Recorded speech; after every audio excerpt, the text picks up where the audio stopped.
merci à vous tous d'être là ce soir. Bienvenue. On est très contente d'être là parmi vous. On aurait bien aimé être physiquement avec vous à l'école 42 pour ce meet-up organisé par IBM France Lab et l'école 42, mais le destin a décidé autrement. Nous allons avoir une discussion aussi vive que ça pouvait être dans le contexte actuel et nous sommes passionnés par le sujet, donc je pense que ça va être intéressant. Donc, pendant toute la présentation, vous êtes libre de poser vos questions ou de poster vos commentaires dans le chat et on va, a priori, on va plutôt prendre les questions à la fin, donc on n'hésite pas à les poser et on les cumulerait à la fin. Mais échanger avec les personnes dans le meet-up, c'est toujours très sympa. Donc, je suis Justine Mills et j'anime ce meet-up avec Rachel Horty. Et nous vous proposons aujourd'hui d'échanger avec vous sur le métier du développement. Et de partager plus particulièrement nos parcours dans ces métiers dans France Lab. Donc France Lab, c'est quoi? En fait, c'est un éditeur de logiciels qui a été formé suite à l'acquisition en 2009 d'un start-up français qui s'appelait Ilog.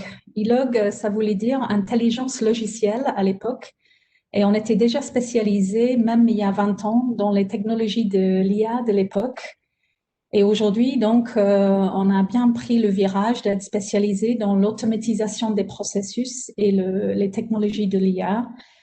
On est 350 développeurs et développeuses, et on travaille sur 4 lignes de produits logiciels qui se vendent dans le monde entier.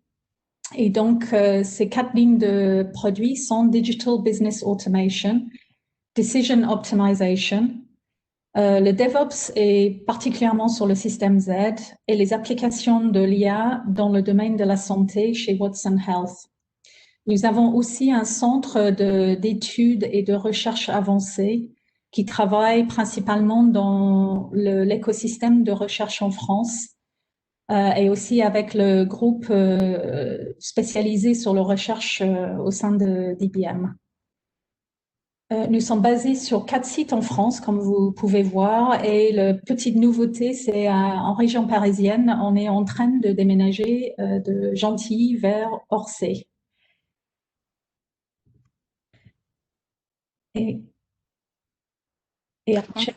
Comme vous pouvez le voir ici, on ne fait pas que du développement logiciel, on s'investit aussi dans la communauté.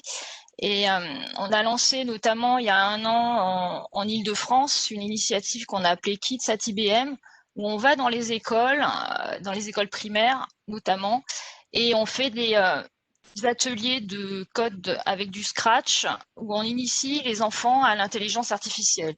Donc là, c'est une des initiatives parmi tant d'autres qu'on fait à IBM, et il y a d'autres initiatives dans d'autres régions.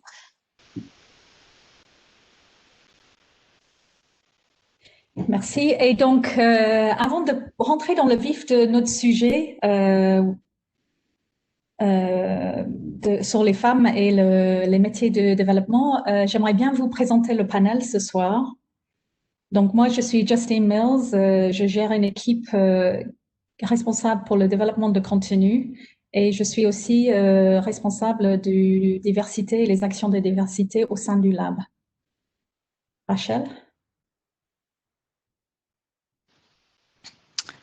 Donc moi je suis actuellement développeuse depuis un certain nombre d'années dans pas mal d'équipes différentes et sur pas mal de sujets différents. Je suis venue à l'informatique pas du tout quand j'étais petite. J'étais bonne à l'école, donc on m'a poussée plus vers des études scientifiques. Donc j'ai fait des études scientifiques sans trop savoir ce que j'allais faire de ma vie après. Et j'ai fini par me retrouver à l'université. Et c'est seulement à ce moment-là que j'ai vu une émission qui s'appelait Culture Pub et qui avait fait un reportage sur les mondes virtuels. Donc c'était le tout début de la réalité virtuelle. Et du coup, j'ai trouvé ça génial et ça m'a motivée pour prendre une option en informatique et ensuite faire un cursus vraiment d'informatique pure. Et il m'a fallu pas mal de temps pour réconcilier le rêve et la réalité. Je suis passée par différentes phases. Je travaillais sur un gros projet en imagerie médicale. Ensuite, j'ai carrément fait du développement sur de la synthèse d'images. Et là, je me suis retrouvée à faire des trucs vraiment très, très mathématiques avec des maths un peu partout. Et du coup, j'étais un peu perdue parce que ça correspondait pas à ce que j'avais imaginé et je me voyais pas du tout faire des maths. Mais je me suis quand même cramponnée et j'ai fini donc par faire du développement sur des choses complètement différentes et persévérer dans le métier du développement. Et maintenant, c'est vraiment un métier que j'adore et j'aurais du mal à m'imaginer faire autre chose.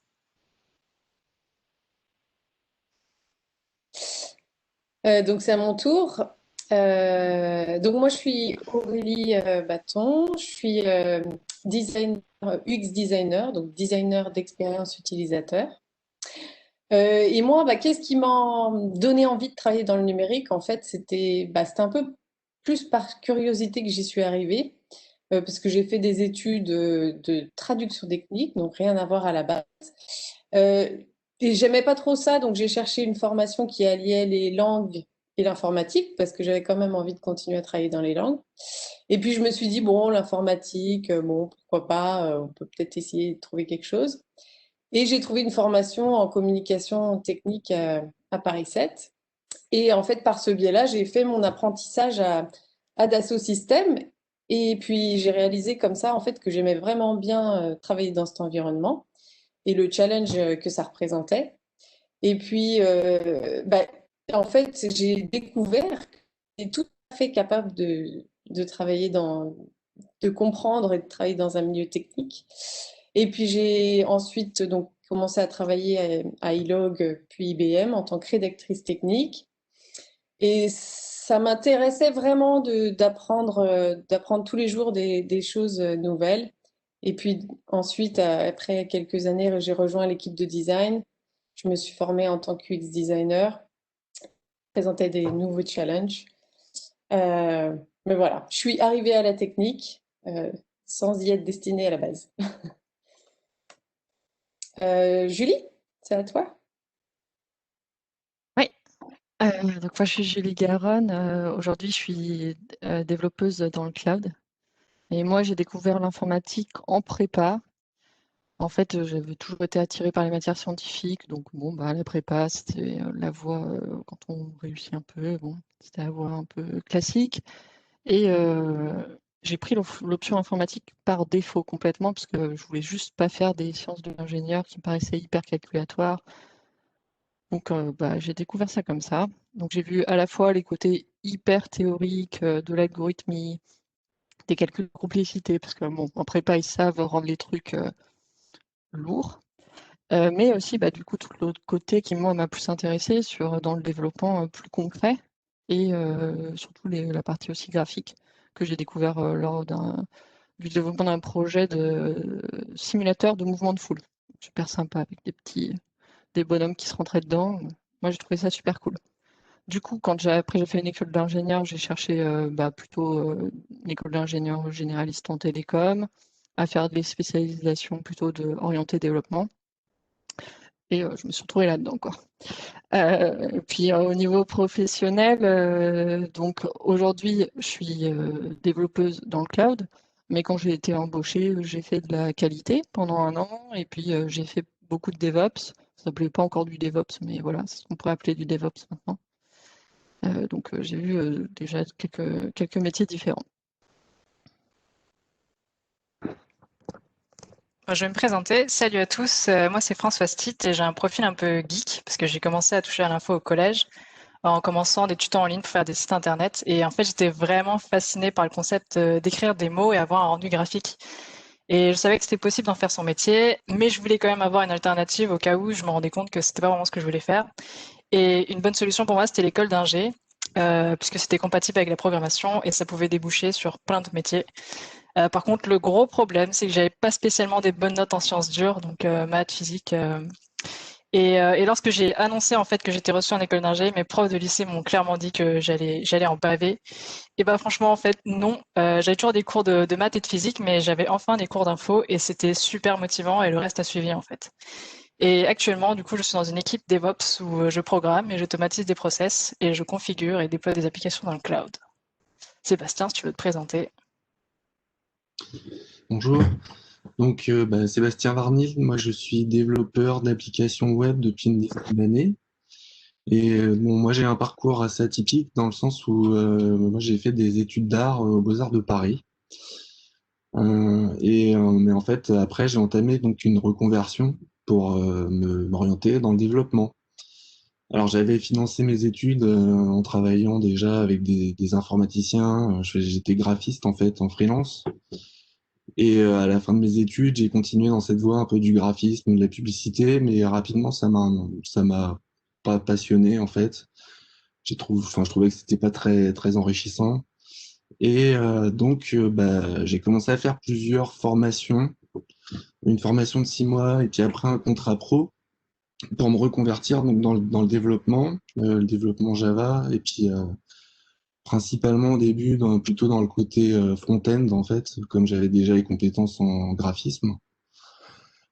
Pourquoi je suis allé par là? Bah, parce que, évidemment, il y avait plus de travail et puis c'était bien payé. Et puis en même temps, ça m'intéressait aussi. J'avais déjà travaillé avec les ingénieurs et tout ça. J'avais vu qu'ils étaient gentils. Et donc, une fois que j'ai fait mon contrat pro, même si j'avais un diplôme des Beaux-Arts, en fait, comme j'avais 1 an d'expérience, du coup, j'ai trouvé du travail super vite. Et après, j'ai enchaîné les boîtes jusqu'à arriver chez IBM. Et donc maintenant, je suis développeur web. Je fais un peu, enfin, je suis full stack, comme on dit. C'est-à-dire, je fais la partie front-end, mais aussi, je travaille aussi, je fais du Java plus dur. Et maintenant, je me spécialise un peu plus dans la sécurité. Voilà. Bonjour, je m'appelle Catherine Chong et je suis actuellement développeuse pour un logiciel de gestion et d'exécution de règles métiers. Donc, qu'est-ce qui m'a donné envie de travailler dans l'informatique? Au départ, je voulais pas forcément travailler pour l'informatique. Je savais que je voulais travailler dans les sciences. J'aimais bien les maths et la physique, mais je savais pas forcément quoi. Au fil des projets, je me suis intéressée aux maths appliquées à la physique, au traitement de signal en particulier. Ma première expérience professionnelle, c'était de travailler sur un algorithme de reconnaissance vocale. Ensuite, j'ai eu un parcours où j'ai pu explorer différents métiers. Donc, je suis passée de la recherche et développement à consultante logicielle. J'ai fait de la software factory, de la qualité, des tests. Et actuellement, je suis développeuse de nouveau.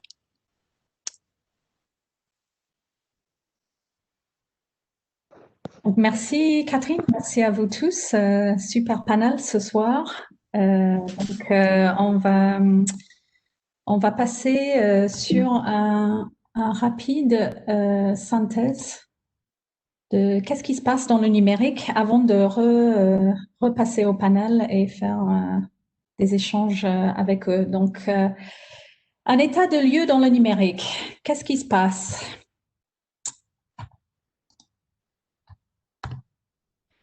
Donc aujourd'hui, vous avez certainement connaissance que il y a des opportunités dans le numérique. On sait ça depuis un certain temps et ça va en croissance depuis le début des années 2000 et même peut-être un peu avant, mais c'est en train d'accélérer. Aujourd'hui, donc, il y a 800 000 personnes qui exercent un métier dans le numérique. Bon, aujourd'hui, c'est 2017. Et on sait qu'il y a des pénuries de profils techniques. Nous, même en 2019, on a essayé de recruter un certain nombre de personnes dans le lab. Et en fait, les candidats déjà avaient beaucoup de choix par rapport à des postes et des entreprises l'année dernière. Et ce qu'on peut voir aussi, c'est qu'avec la situation qu'on vit aujourd'hui, on voit une accélération même plus dans les domaines du numérique de certaines entreprises. Donc, c'est vraiment des compétences qui sont en pleine croissance. Il y avait une estimation de 190 000 postes à pourvoir sur la période 2012 à 2022. Mais les revues et les analyses actuelles sont en train de renforcer cette tendance avec les entreprises qui sont en train de continuer à recruter et préserver leurs équipes de technologie dans les conditions actuelles. Donc, il y a des opportunités et il y a une pénurie. Donc, on s'y intéresse souvent à savoir qu'est-ce que les femmes font comme études et comment ça évolue. Donc, on peut voir avec cette étude de GenderScan qu'entre 2013 et 2017, en fait, le nombre de femmes françaises diplômées en numérique a chuté de 2%. Ce qui est intéressant à voir, c'est qu'au même temps, il y a eu une augmentation au niveau Union européenne de plus 28%. Donc, en fait, ça veut dire que dans d'autres pays, des femmes s'intéressent plus à ce sujet.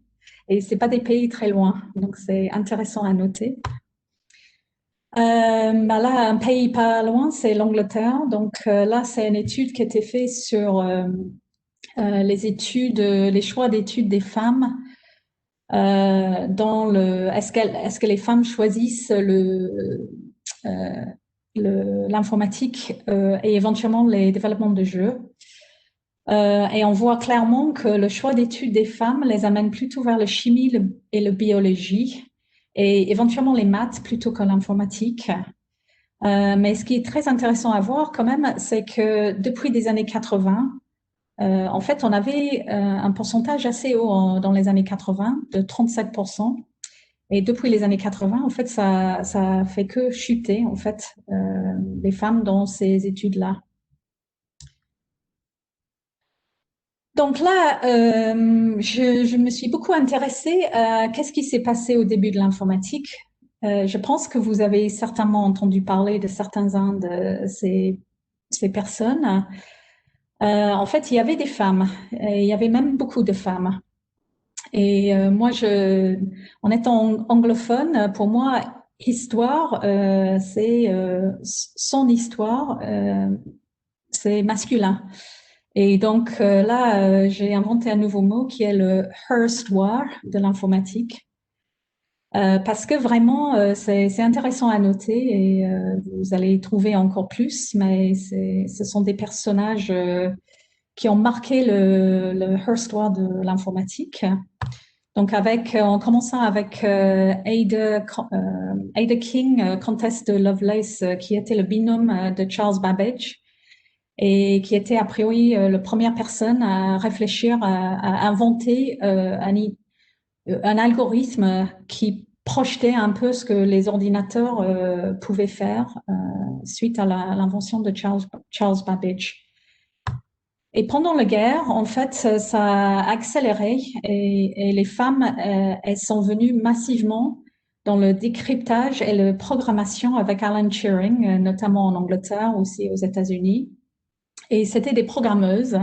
Elles étaient spécialisées dans le décryptage. Il y avait vraiment beaucoup de femmes, mais on va dire c'est pareil dans tous les métiers. Mais là, c'était vraiment le démarrage d'un nouveau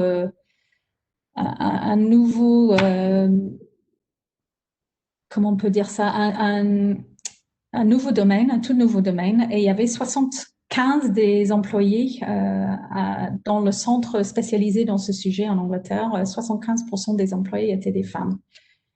Suite à la guerre, donc, on a eu Grace Hopper à qui on attribue elle a inventé le premier langage qui était proche d'un langage naturel. Flomatique, qui était aussi le base, le théorie qui était appliquée pour créer le COBOL. Et si vous avez vu le film Hidden Figures, vous savez certainement que les premiers ordinateurs, computers, étaient en fait des humains, souvent des femmes qui faisaient des calculs. et qui ont appris notamment à NASA à utiliser les ordinateurs en avant-première parce que leur job était remplacé par les ordinateurs. Mais qu'est-ce qui s'est passé en fait après-guerre? En fait, on avait tout un groupe de personnes qui étaient très compétents dans la programmation. Mais on est revenu un peu à la phase avant-guerre où les femmes, si elles se mariaient, elles travaillaient jusqu'au moment où elles se mariaient. Et en fait, on propageait l'idée que la programmation était vraiment très ennuyeux. Il n'y avait aucune évolution possible. Et donc, l'idée, c'est que les femmes venaient, elles faisaient ce job et après, elles se mariaient, elles partaient. Et là, si vous vous y intéressez, il y a un livre que je vous conseille qui s'appelle Programmed Inequality. Je ne sais pas si ça existe en français, mais ça montre tous les pubs de l'époque. Et là, c'est vraiment que c'était mieux de se marier avec le premier homme qui passe que de continuer dans l'informatique. Et on a inventé, donc, c'était vraiment les nouveaux branches des métiers spécifiquement pour les femmes. Et bien sûr, ils étaient donc moins payés, aucune évolution possible. Et les hommes ne voulaient pas faire ces métiers-là, en fait. Ils ont lutté pour pas faire ces métiers-là. Donc, après des décennies de problèmes de compétences, en fait, dans ce domaine, on a fini par faire venir des hommes, managers, exécutifs, et on les a formés dans ces domaines, en fait. Et après, donc après, on arrive dans les années 80 et c'est là où on bascule vraiment de leur histoire à l'histoire. Et donc avant les années 80, les ordinateurs, c'était des gros ordinateurs qu'on trouvait dans les entreprises. Et à partir des années 80, on invente le PC, donc le personal computer, et on commence à vendre plein d'ordinateurs que les gens vont acheter pour avoir à la maison. Et les publicités ciblent essentiellement les garçons et les hommes. Et du coup, on va se retrouver avec un certain nombre de personnes qui vont acheter des ordinateurs et ça sera seulement majoritairement des hommes. Et ça va commencer à créer donc des inégalités avec les garçons qui vont s'intéresser plus à l'informatique et les filles qui vont, elles, s'orienter vers d'autres activités et d'autres centres d'intérêt. Et de là va commencer à émerger donc cette image du geek, où c'est donc essentiellement des hommes avec des lunettes parce qu'ils passent leur temps devant leur ordinateur et regarder des écrans toute la journée, ça abîme les yeux.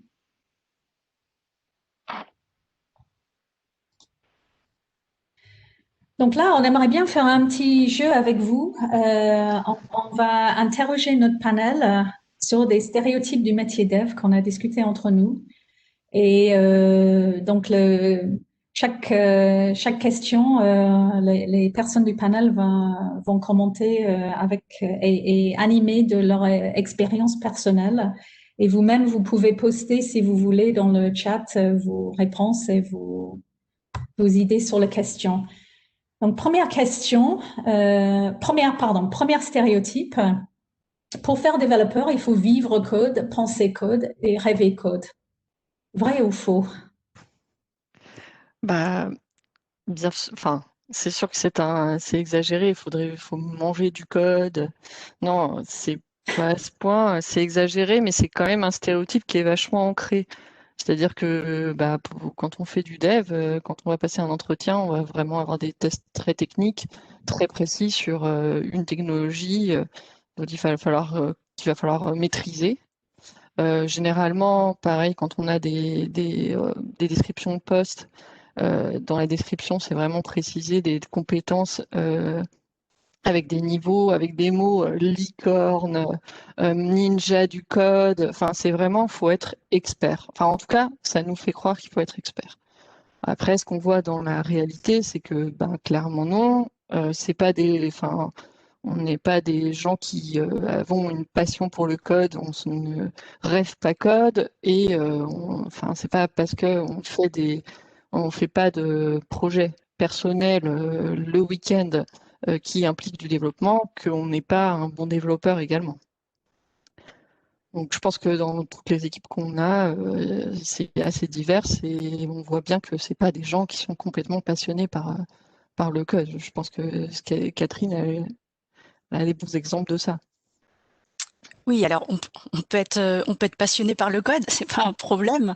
Après, dans votre quotidien, vous allez passer énormément de temps à concevoir, manipuler du code pour répondre à des besoins spécifiques. Vous allez passer beaucoup de temps à résoudre vos problèmes de code, ceux de vos voisins, ceux des clients. Donc, si ça vous anime, ce genre de choses, si ça vous stimule intellectuellement d'analyser, de résoudre des problèmes, c'est mieux. Mais ce n'est pas exclusif. Donc moi, si je regarde les équipes que j'ai côtoyées, oui, je retrouve plus ou moins le profil geek parfois, et c'est très bien. Mais je retrouve des musiciens, des cinéphiles, des pêcheurs à la ligne. Bref, si je veux essayer de trouver un point commun ou de trouver une norme, je vais avoir du mal à trouver du point de vue des hobbies. Donc moi, je voulais rajouter que dans la notion de vivre code, on peut aussi avoir l'idée qu'on va beaucoup travailler, faire beaucoup d'heures et faire que ça, bosser les soirs, les week-ends. Et je dirais pas qu'il y a des moments où on va pas beaucoup travailler parce qu'on fonctionne en cycle de développement, donc on a des périodes régulières de livraison. Et donc, il y a des moments où on va rencontrer des problèmes, on va prendre du retard et les dates, on peut pas forcément les décaler. Donc là, il va y avoir effectivement des moments où on va potentiellement faire plus d'heures.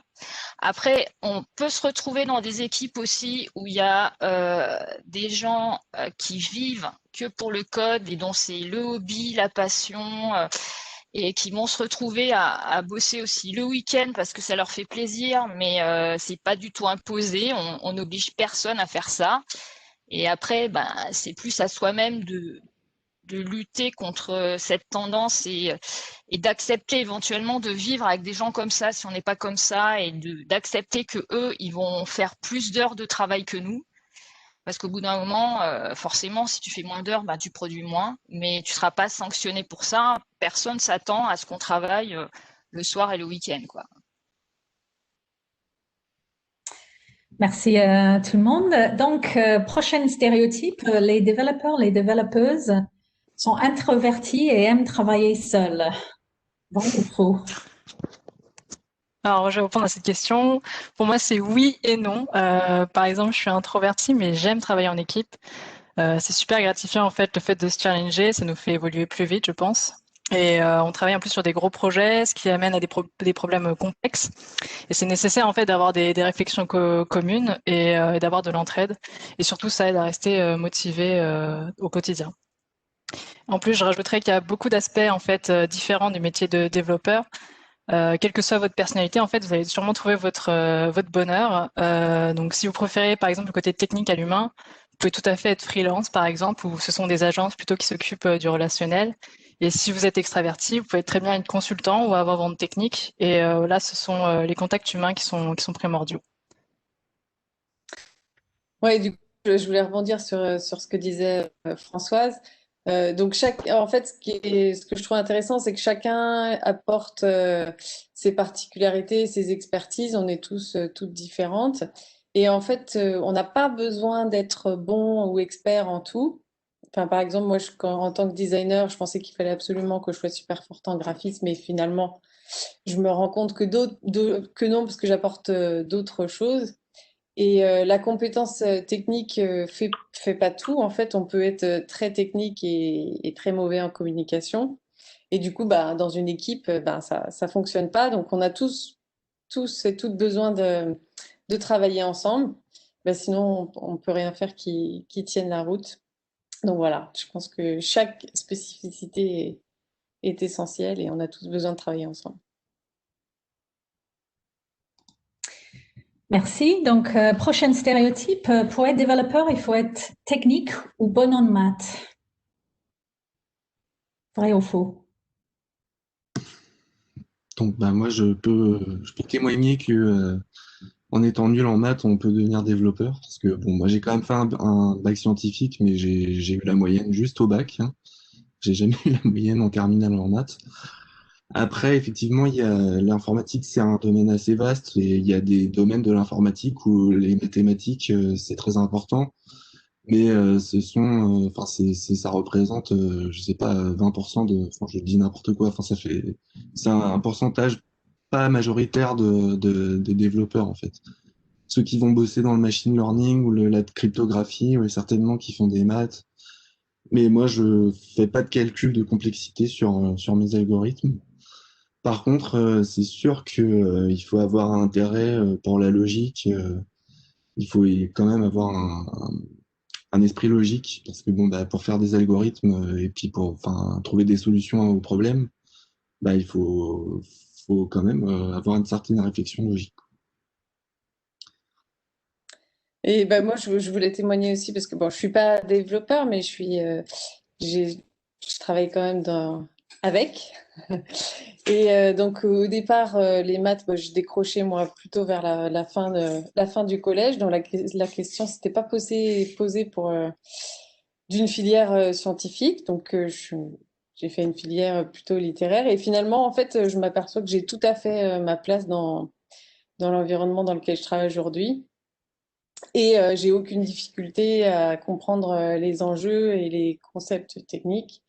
Donc, et finalement, je suis beaucoup plus technique que je l'aurais imaginé avant. Ouais, et bah pareil, moi je rajoute mon témoignage par rapport au fait que c'est pas vrai. Les maths, c'est vraiment pas inné chez moi et j'ai compensé en fait en travaillant pour maîtriser ce dont j'avais besoin. Donc les maths, c'était vraiment pas une finalité, mais un outil et ça doit vraiment pas être un blocage pour les gens qui veulent pas s'orienter là-dedans parce qu'ils sont pas bons en maths. Pour compléter un peu l'histoire, à l'inverse, si on veut faire des maths poussées, même des sciences physiques, faire des expériences, être développeur, c'est un atout. Moi, j'ai fait un stage dans un centre de recherche en physique où ils faisaient énormément d'expériences sur des gros ordinateurs, c'est-à-dire qu'ils manipulaient pas, ils faisaient des simulations numériques. Et il y avait là tous les rôles. Il y avait le physicien qui développait, il y avait l'informaticien qui développait des outils pour le physicien, et chacun se complétait, quoi. Et on avait, si on s'intéresse aux maths, où on peut développer des outils pour les maths en ayant une petite couche de maths, etc.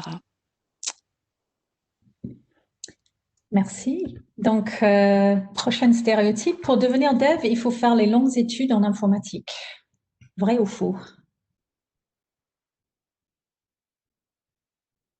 Enfin, moi, j'ai pas de, enfin, si j'ai un diplôme d'informatique, quoi, mais bon, enfin, clairement, j'ai pas un diplôme d'ingénieur. Je pense que c'est un des rares domaines justement où c'est la compétence qui va primer et où on peut travailler dans l'informatique sans avoir un diplôme forcément, quoi. Après, évidemment, c'est toujours bien de faire des études, hein, mais moi, j'ai fait un bac plus 5 en art plastique. Bon, c'était rigolo.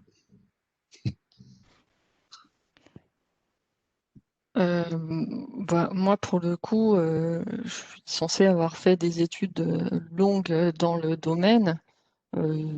Enfin, après, quand on fait des études d'ingénieur, bon, il y a toute une partie qui est très généraliste et qui est, enfin, au final, on apprend à apprendre. Donc, peut-être que ça va nous donner des clés pour comprendre plus vite certains concepts ou alors apprendre plus vite certaines technologies dans le développement, par exemple. Mais il n'empêche que du développement en soi, j'en ai pas fait pendant très longtemps. J'en ai fait pendant ma spécialité et j'ai eu des cours avant qui m'amenaient à ça. Mais au final, pour des gens qui savent déjà euh, quel domaine ou quelle techno ou quelle compétence ils ont envie de développer, en peu de temps, on peut avoir des bases hyper solides et être, enfin, pouvoir commencer à travailler dedans, quoi, enfin, à vraiment développer pour des entreprises et ça peut, enfin, c'est ça qui est assez intéressant. Bon, ben, ça, c'est le fait que ça change aussi tout le temps. Donc, il y a toujours des nouvelles choses sur lesquelles on peut arriver et commencer en partant un peu avec le train et commencer en ayant des bases solides, quoi. Et moi, de toute façon, même en ayant cette soi-disant longue étude qui était apparemment dans le bon chemin, on m'a toujours dit, bah non, en algorithmie, t'es pas vraiment forte en prépa. Mon prof m'a dit, bah non, tu travailleras jamais dans l'informatique. Bon, ben, la preuve que non. Il y a des moments où il y a des gens qui pensent que c'est une filière hyper élitiste, mais en fait, non, il y a la demande, il y a besoin de compétences hyper diverses. Faut pas hésiter à y aller, quoi.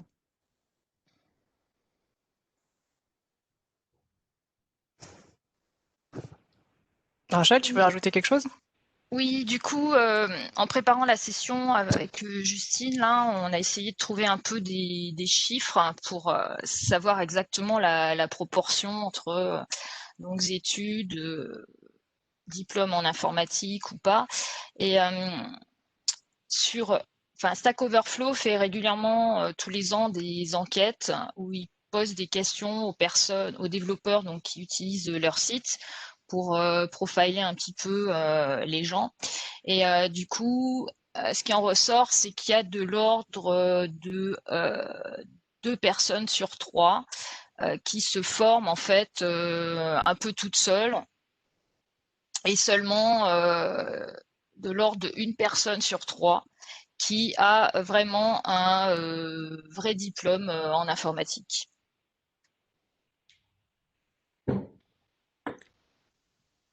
Donc, merci à vous tous. C'était vraiment très intéressant de voir les différents parcours. Et c'est vrai que ben, je reste convaincue que ça fait partie du richesse de toute organisation et de toute équipe d'avoir des gens qui ont fait des choses assez différentes. Donc, j'espère qu'on vous a montré que même si ces stéréotypes continuent à persister, qu'il y a d'autres choix et d'autres façons de voir nos métiers. Mais on voulait pas en rester là. On voulait aussi explorer avec vous ben, des bonnes raisons d'aller dans ces métiers. Même si les gens ils ont déjà noté quelques-uns des bonnes raisons. Donc on avait fait une petite liste aussi avec le panel et chacun va exposer pourquoi d'après eux c'est vraiment un bon choix d'aller vers les métiers de développement. Je vous laisse la parole.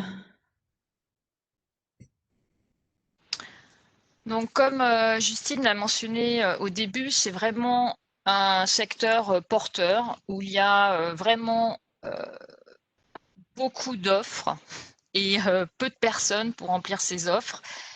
Et Justine en a parlé. Donc, il y a 1 an, on a essayé de recruter en temps record. On voulait recruter en l'espace d'1 mois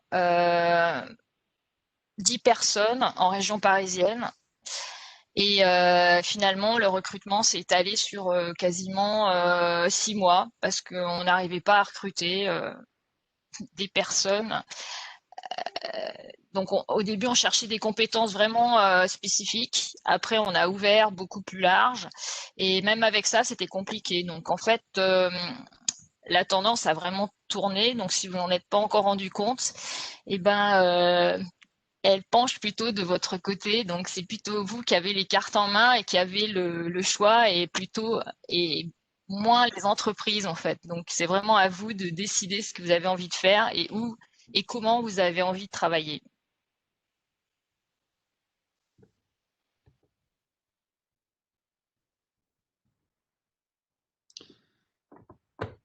Alors, c'est un métier créatif bah, dans le sens où moi, j'ai toujours l'impression que d'être un artisan du code, quoi. C'est un des rares métiers où le code est, enfin, il est fait à la main, quoi. On écrit ça, ça sort vraiment directement de notre cerveau et on a l'impression qu'on peut le peaufiner comme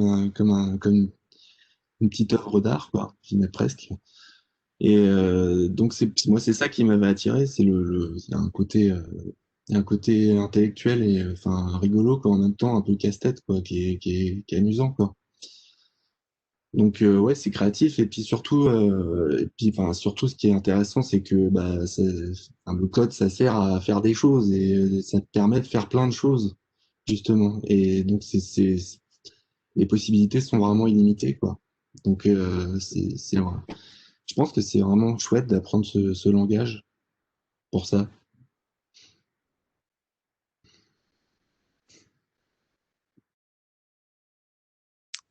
Alors, un métier où on peut apprendre. Ah oui, ça me rappelle, au début de mes études, il y avait un prof conseiller qui me demandait: «Bon, qu'est-ce que tu veux faire dans la vie, Catherine?» «Bah, apprendre». Non, non, mais vraiment, enfin, i apprendre. Visiblement, c'est pas la réponse qui lui plaisait ou c'était pas assez mature comme réponse, je ne sais pas. J'en avais pas d'autre à lui donner et au final, je trouve que j'ai bien choisi, hein, parce que, je suis amenée à apprendre, régulièrement et je dirais m'adapter peut-être aussi. Apprendre pour s'adapter. Quelqu'un a mis dans le chat, que les langages, sont vite, périmés. Effectivement, donc il est question d'adaptation. Donc techniquement, forcément, ça va tellement vite. On est tout le temps en train d'essayer de suivre et puis on apprend, dans les autres dimensions aussi. Par mes changements de métier, il y avait toujours la base, technique, mais suivant qu'on est plus ou près des ventes, du client, du conseil, on se forme à d'autres compétences et voilà.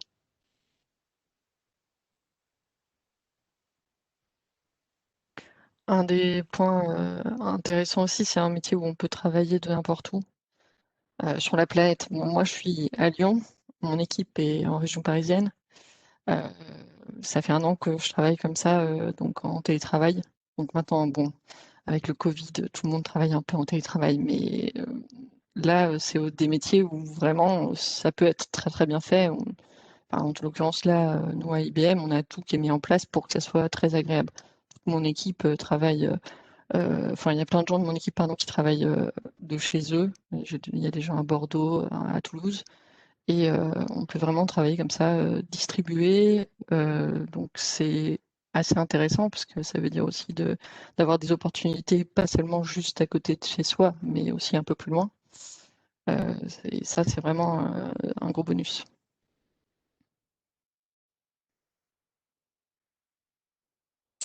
Et oui, c'est un métier où on peut agir et avoir de l'impact.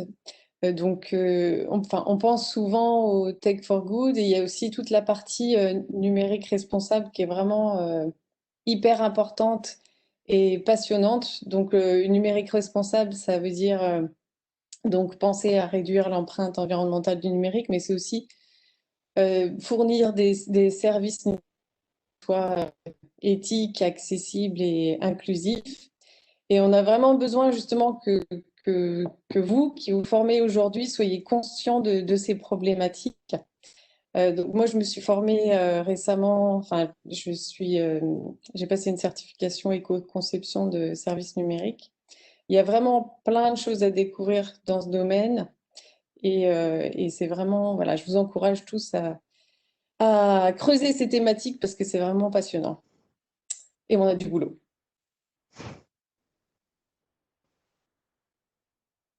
Donc moi, je voulais insister sur l'aspect impact et le fait qu'on peut agir, et notamment quand on est développeur, où on peut agir encore plus que dans tout autre métier de l'informatique, parce que nous, on dit toujours que c'est finalement le développeur qui a le clavier.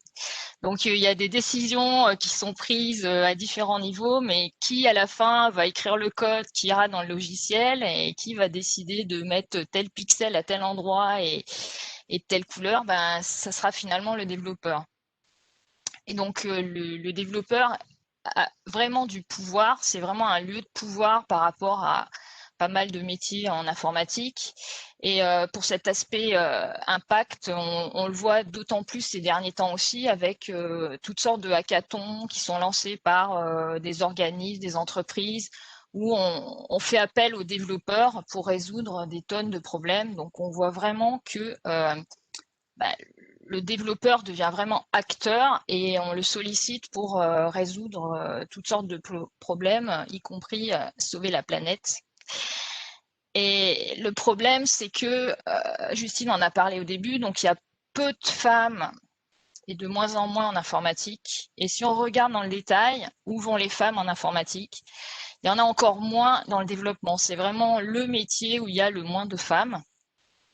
Et d'où la dernière partie de notre session, où on souhaitait parler de la problématique de la mixité et pourquoi la mixité était importante dans la tech. Et pour lancer le sujet, j'ai choisi de commencer par une vidéo qui, moi, m'a beaucoup marqué. Donc, j'espère qu'elle vous marquera aussi et on en discutera après la vidéo.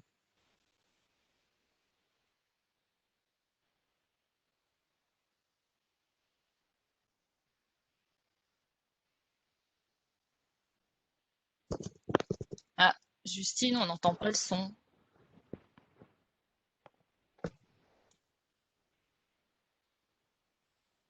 Justine? Justine? C'est mieux? Là, il y a le son, mais du coup, tu peux remettre au début ou pas? Excusez-moi, petit problème technique. A confession. Sometimes, with no one in sight, I code in a white mask.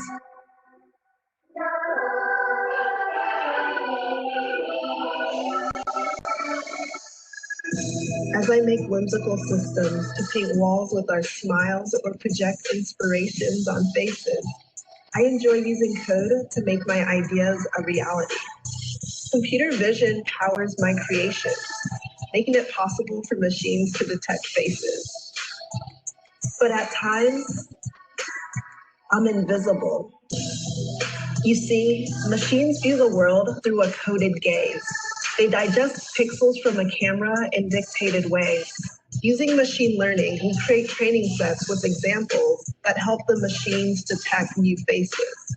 A lack of diversity in these training sets leads to limited systems that can struggle with faces like mine. To save time, code libraries for facial recognition are shared like off-the-shelf parts. Many computer vision projects share the same code. Any bias in the system propagates widely and implants a coded gaze. The coded gaze reflects the views of whoever creates the systems. All of our work reflects both our aspirations and our limitations. Can we do better? Yes, we can begin by intentionally creating inclusive code. I call this encoding. Encoding is a mindset that asks, who's missing? Detecting the invisible is easier when you have full spectrum teams equipped with different light filters. Who codes matters. Encoding is a process that explicitly checks the impact of bias during the design, development, and deployment of coded systems. How we code matters. Encoding is a personal mission and an invitation to create a world with a culture of inclusion, a world where technology works for all of us and centers social change. No more masks.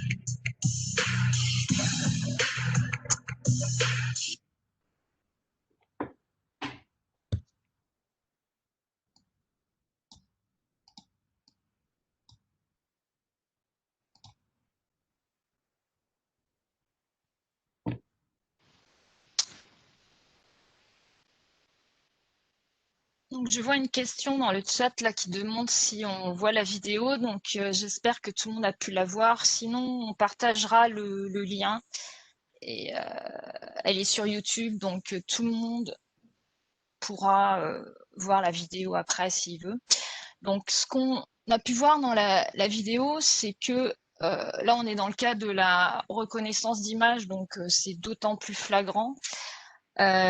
Où tous les systèmes qui existent à l'heure actuelle fonctionnent mieux pour les hommes d'origine caucasienne que pour toutes les autres personnes. Et c'est pas anodin. En fait, à l'heure actuelle, la grosse majorité des développeurs, ce sont des hommes d'origine caucasienne. Et tout le monde est biaisé. Et de façon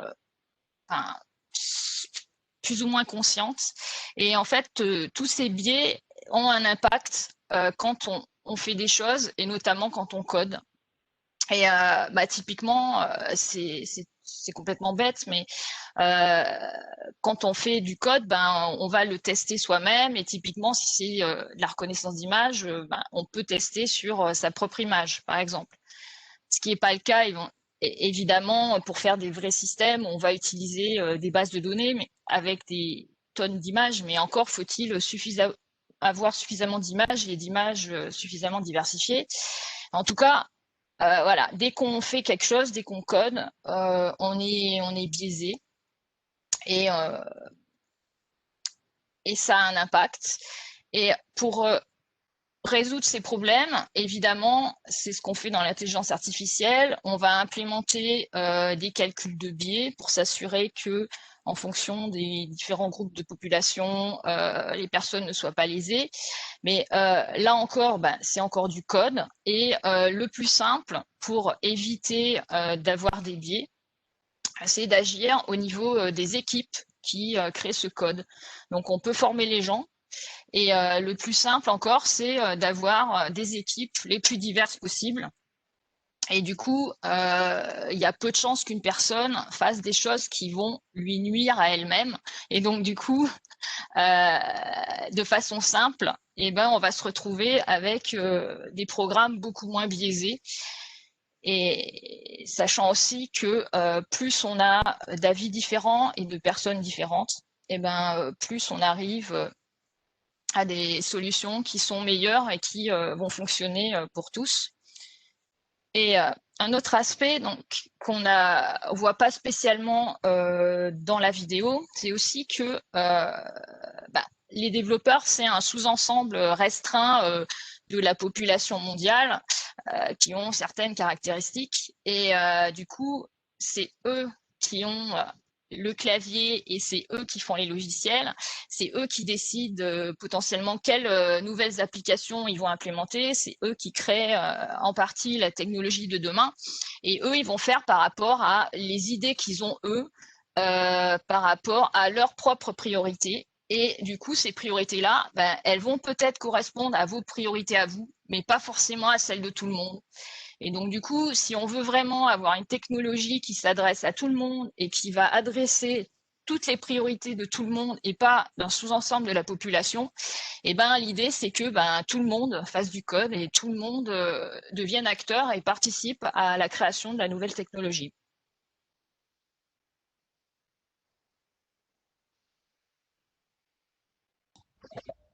Donc, merci à tout le monde pour tous ces témoignages très riches. J'aimerais bien demander à chacun un mot de la fin. Quel conseil vous donnerez aux participants dans ce call pour les encourager? Quel était le conseil que vous auriez voulu avoir au début de votre carrière? Est-ce que, Justine, est-ce qu'on peut juste passer en revue quelques questions avant que vous preniez le mot de la fin? Il y a quelques questions qui peuvent intéresser. Oui, pas de problème. Alors, attends, je vais les reprendre. Par exemple, Erika, donc, qu'est-ce qui se passe au lab? Erika nous dit, pour ma part, c'est la compétitivité entre les développeurs qui m'a surprise. Comment vous vivez cette situation au lab? C'est dans le sens positif ou négatif? Est-ce qu'il y a une compétitivité puisqu'elle a été surprise? Est-ce que ça existe partout? Est-ce que c'est la règle? Est-ce que c'est un stéréotype? Est-ce que voilà? Moi, je pourrais dire quelque chose. La compétitivité, oui, j'en vois, hein, et c'est humain, il y en a. Mais récemment, je me rappelle, une de nos équipes a été distinguée par sa capacité à monter en compétences très très vite sur elle reprenait la suite du développement d'un produit. Elle partait de compétences 0. L'équipe qui faisait la transition avec quelques mois, 1 ou 2 mois, pour faire la transition. Et en fait, elles ont réussi à monter en compétences très très rapidement. Et si on regarde bien, c'est parce qu'elles ont travaillé vraiment donc collectivement. On parlait de travailler tout seul, là, collectivement et dans un esprit d'entraide tout le temps. Donc dès que quelqu'un avait un problème, plutôt que de le cacher pour pas montrer qu'il n'était pas au niveau, il l'exposait aux autres et entraide dans tous les sens. Donc voilà.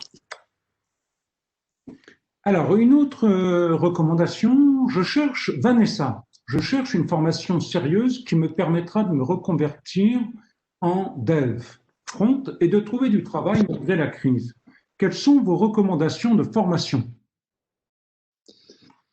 Alors, moi, je connais pas de centre de formation parce que ça fait 10 ans que j'en ai pas fait. Mais à l'époque, moi, j'avais fait une formation de 6 mois en Java où c'était 6 mois intensifs. Et donc, quand j'étais sorti de cette formation, j'ai eu du mal à trouver du boulot puisque les employeurs, ils me voyaient venir, ils me disaient, oula, vous avez fait les beaux-arts, rien à voir, vous allez changer dans 1 an, vous allez voir, quoi. On vous fait pas confiance. Donc après, j'ai fait un contrat pro pendant 1 an. Et donc là, contrat pro en alternance. Donc j'avais des cours en centre de formation et la moitié du temps en entreprise. Et là, par contre, quand je suis sorti de ce contrat pro, là, par contre, alors là, mon téléphone n'arrêtait pas de sonner, quoi. Parce que je pense quand même que quand on sort des études, ce qui manque, c'est l'expérience professionnelle surtout, quoi. Et donc, le contrat pro, pour moi, ça avait été vraiment bien. En plus, j'étais payé. Donc, c'est important, mine de rien. J'ai gagné 1 000 €. Qui est pas mal. Petite question, Camille. Quelle était votre image du métier avant de commencer à travailler dans le dev? Et est-ce que ça correspond à ce que vous constatez aujourd'hui?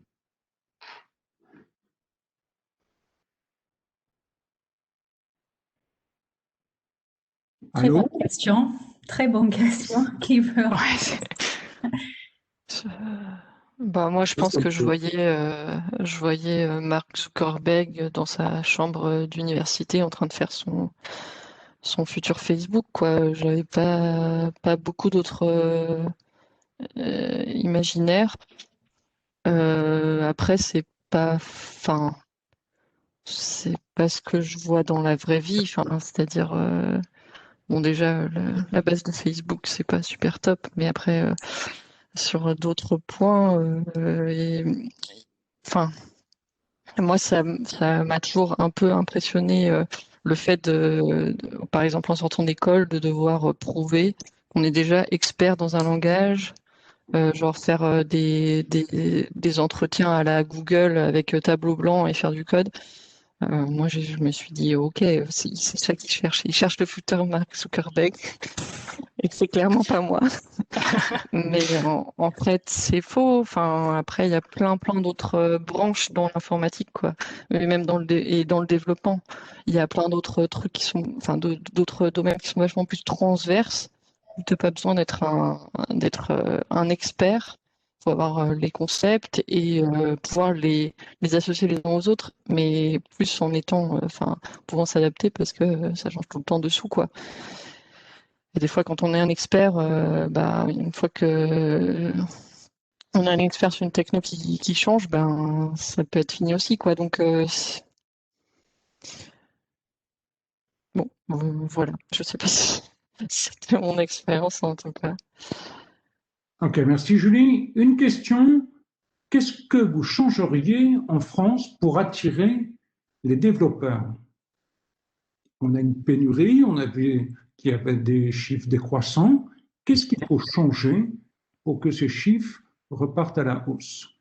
Moi, je veux bien la prendre, celle-là, sauf si quelqu'un veut ajouter quelque chose. Mais je pense que déjà, il y a quand même une vision très diplôme, je trouve, en France. Et effectivement, si t'as pas fait parfois l'école royale, genre école d'ingé, prépa, etc., bah, ça va être moins bien vu, j'ai l'impression, par les recruteurs. Alors que effectivement, on peut très bien se reconvertir, faire des formations, de s'auto-former, coder chez soi, etc. Et ça, j'ai l'impression que c'est moins bien perçu dans les boîtes françaises. Et je pense que si on pouvait changer ça, changer un peu la mentalité des RH et des boîtes, des grands groupes en tout cas, ce serait pas mal, je pense, et on pourrait recruter plus de gens.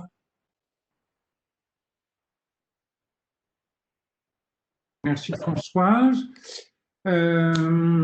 Attendez, je prends une question. 2 secondes, je remonte dans le chat. OK. Une question de Dalila.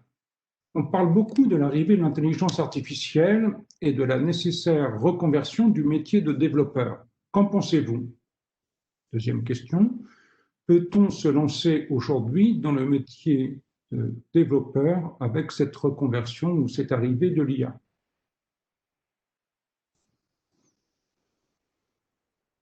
Allô?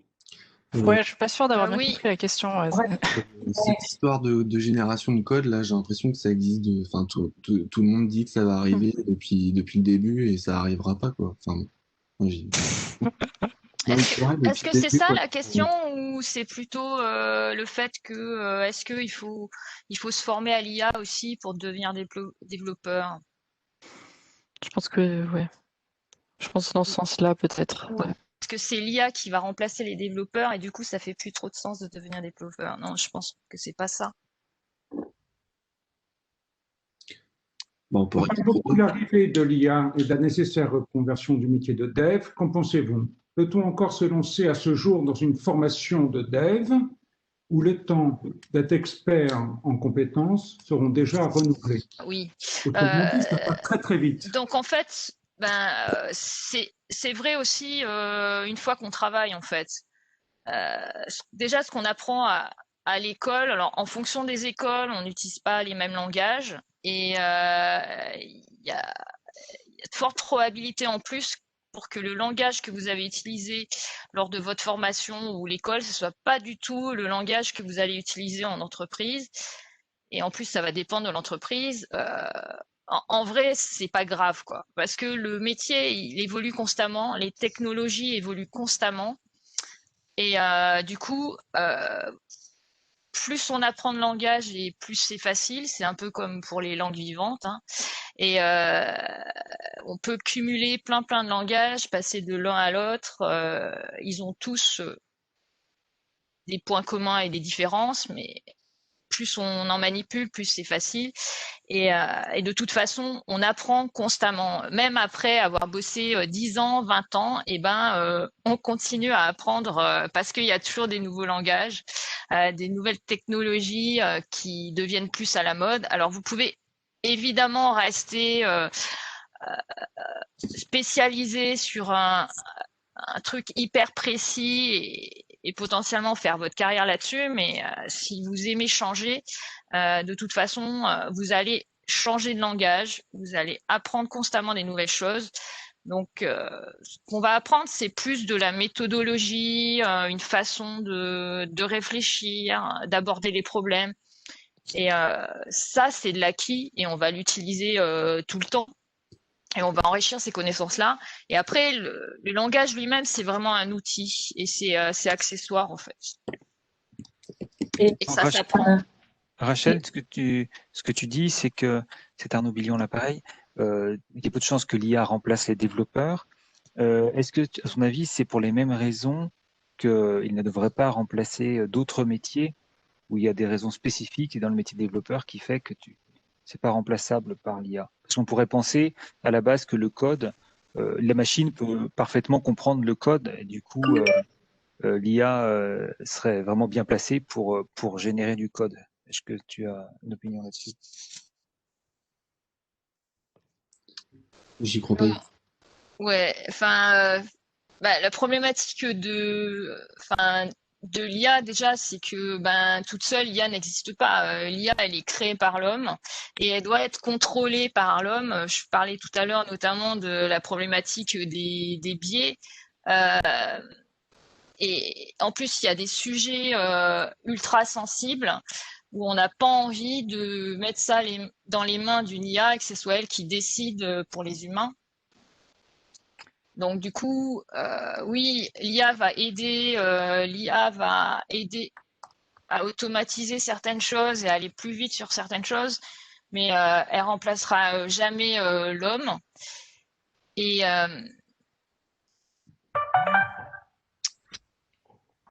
je pense que c'est dans l'intérêt de personne.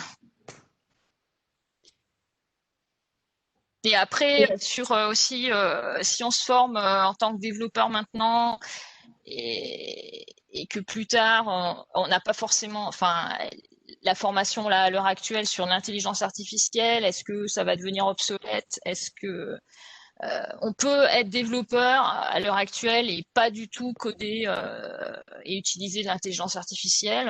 Il n'y a pas encore de l'intelligence artificielle vraiment partout. Et après, même un développeur standard, il commence à y avoir tellement de librairies, comme c'est le cas pour la reconnaissance d'image, mais avec plein d'algorithmes déjà implémentés en intelligence artificielle.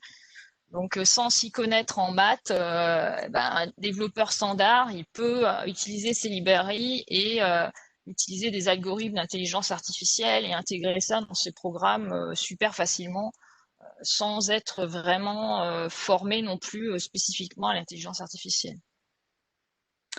Et j'aimerais bien ajouter, parce que j'ai vu le commentaire, ce que Rachel a dit, le commentaire dans le chat sur le fait qu'il paraît il y a des banques qui utilisent toujours COBOL. C'est tout à fait vrai. On a des grands clients qui utilisent toujours le mainframe avec COBOL. Donc, si vous avez vraiment envie de vous spécialiser aussi dans un domaine, il y a des systèmes qu'il faut absolument maintenir. Et si les clients, ils n'ont pas forcément envie de changer du jour au lendemain leur système.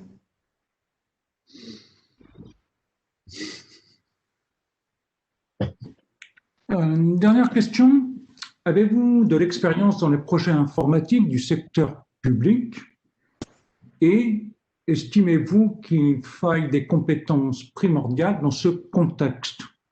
Ou est-ce que être développeur, c'est être développeur quel que soit le secteur d'activité?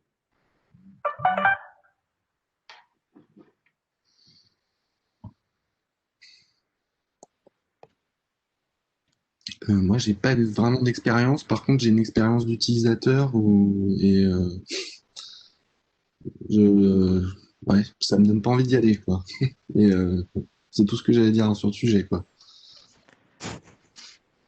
Après, ouais, t'as mis en avant, Philippe, le fait que, en tant que développeur, on peut être dans tous les secteurs, notamment le secteur public. Et après, la question, j'ai l'impression, la deuxième partie, c'est quelles compétences estimez-vous primordiales dans ce contexte? Comment dire? Ça va dépendre en fait plutôt les compétences, ça va plutôt dépendre de quel type de boulot tu veux en fait, et pas vraiment, ça concerne pas vraiment le secteur, ça va plutôt concerner les compétences ou le type de profil que tu veux être en fait. On serait plus sur des compétences métiers en fonction du secteur. Oui, c'est ça, ouais. Oui, c'est plutôt ça, ouais. Je sais aussi que les thématiques d'accessibilité, c'est hyper important dans les projets du secteur public.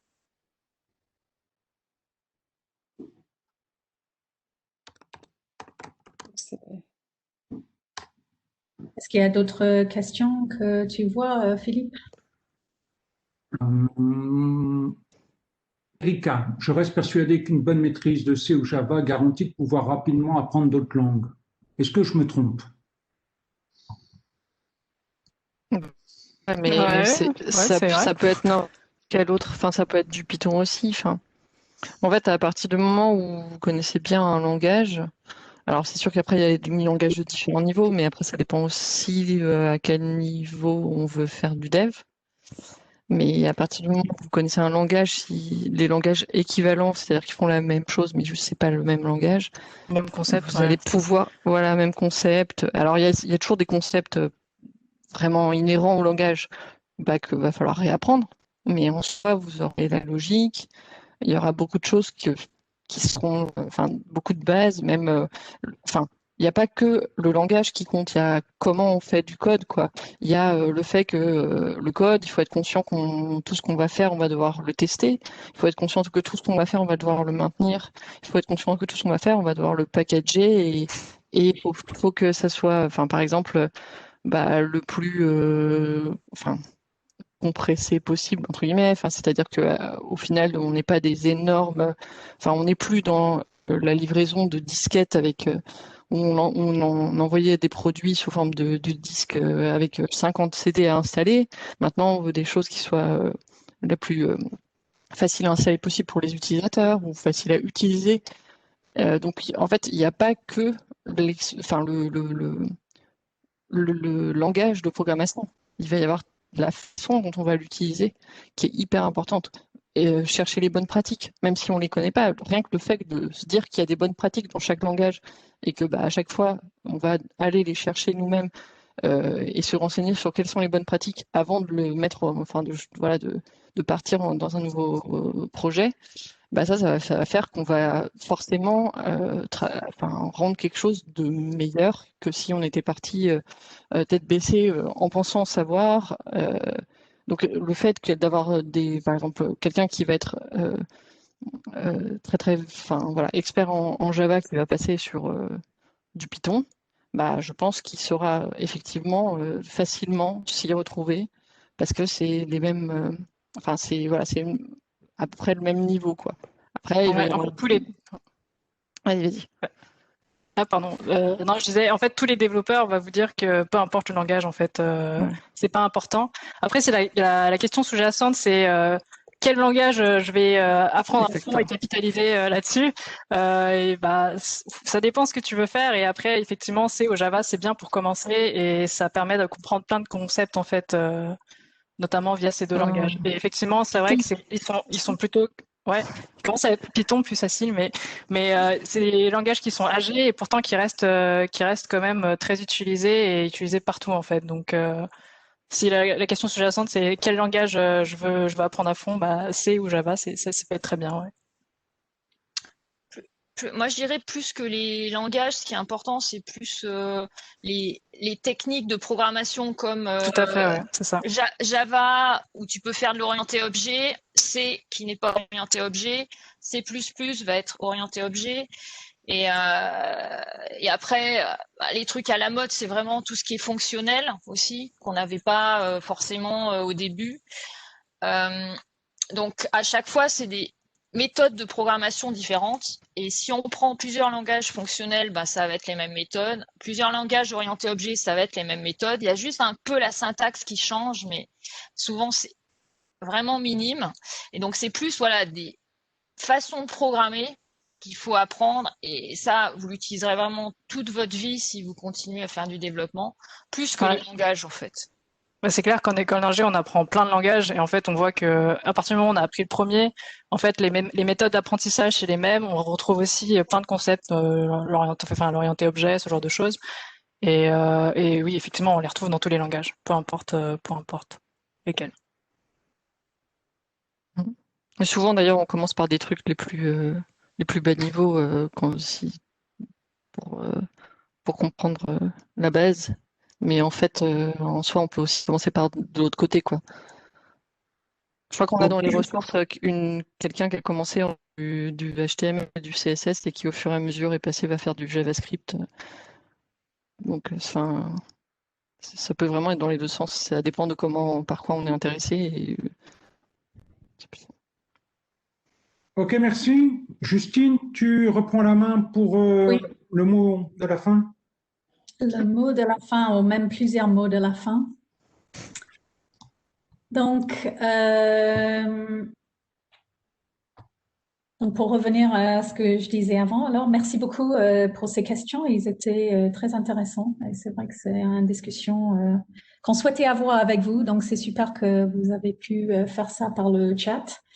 Donc, au panel, je vous adresse une dernière fois pour que vous donniez vos mots de la fin, quel conseil vous donnerez aux participants qui veulent démarrer dans ces métiers?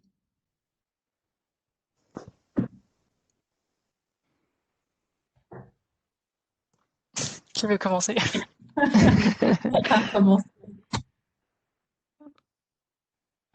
Allez, je vais commencer. Mon premier conseil, c'est de ne pas se mettre de frein, que ce soit par les autres ou par soi-même. En fait, il faut surtout pas se fermer des portes sous prétexte d'avoir une figure d'autorité qui estime qu'on n'est pas fait pour ça. Je pense que moi, je l'ai vécu, Julie, elle a vécu, genre, tout à l'heure, elle a dit.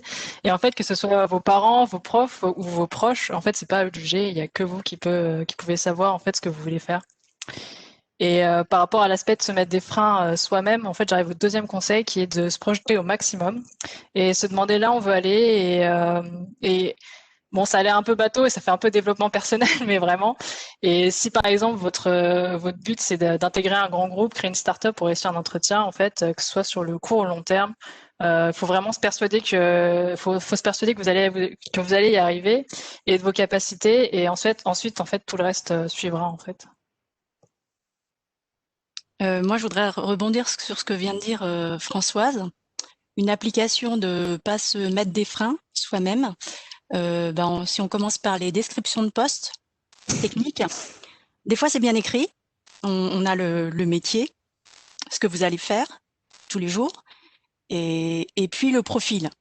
Et puis des fois c'est un peu mélangé. Donc on a l'impression qu'il faut déjà maîtriser le métier, et puis le profil, c'est le métier. Donc, en fait, mon conseil, c'est de ne pas attendre d'avoir 10 sur 10 sur 100% des technos décrites et citées, parce que c'est pas le cas. Il faut en avoir une bonne partie, et pas forcément 10 sur 10, et on complète sur le tas. Voilà.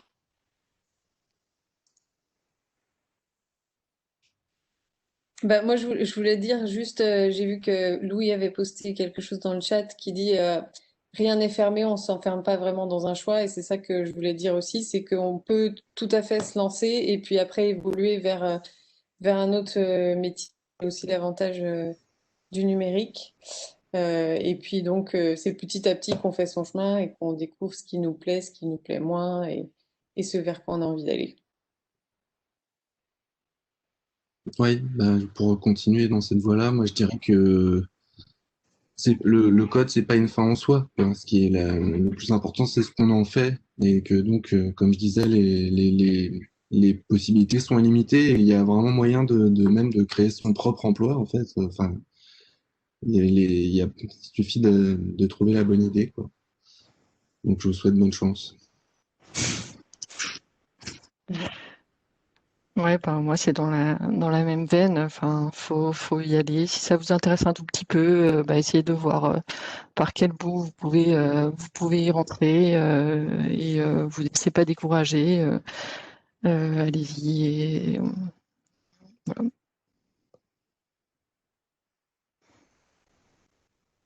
Alors, Justine, est-ce que tu rends la main? Non, en fait, on n'a pas fini. Pardon, excusez-moi. Donc, il manque Rachel. Oui, merci à vous pour vos mots de la fin. Nous, on a quelques mots, deux mots à dire aussi pour finir aujourd'hui.